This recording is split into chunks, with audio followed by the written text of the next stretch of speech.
இப்போ ஒன்றும் இல்லை, ஒரு கிறிஸ்டியன் இன்னொரு கிறிஸ்டியனை லவ் பண்ணுறாங்க, கல்யாணம் பண்ணுறாங்கன்னா கல்யாணம் பண்ணிக்கலாம். ஒரு முஸ்லீம் இன்னொரு முஸ்லீமை லவ் பண்ணுறாங்க, கல்யாணம் பண்ணால் பண்ணிக்கலாம். ஒரு இந்து இன்னொரு இந்துவை லவ் பண்ணால் கல்யாணம் பண்ண முடியுமா? முடியாது. அப்புறம் எங்கே இருக்குது இந்துன்ற ஒரே மதம்? சரி, மதவாத நாடுகள்லேயே கூட அட்லீஸ்ட் மதம் தான் எனக்கு முக்கியம்னு நினைக்கக்கூடிய நாடுகளில் கூட அதே மதத்தை சார்ந்தவங்க இன்னொரு கல்யாணத்தை பண்ணிக்கலாம். இங்கே வந்து அது மாதிரி பண்ண முடியுமா? பண்ணவே முடியாது. நம்ம தோழர் மதிமாறன் தான் வேடிக்கையாக அந்த விஷயத்த சொல்லுவார்.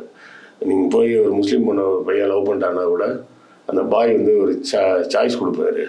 இவன் உண்மையிலேயே லவ் பண்ணுறானா இல்லை நம்ம வீட்டு பிரியாணிக்கு ஆசைப்படுறானா அப்படின்னு ஒரு சாய்ஸ் கொடுப்பாரு. நீ வேணா முஸ்லீமாக மாறிடுறியா அப்படின்னு கேட்பாரு.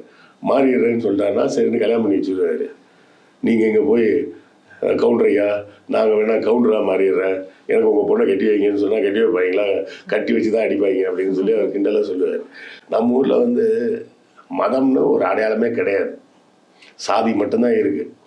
அந்த சாதி எந்த சாதியின் பெயரால் ஒடுக்கப்பட்டார்களோ அந்த சாதியின் பெயரால் அவர்களுக்கு நிவாரணம் கொடுப்பது தான் இடஒதுக்கீடு.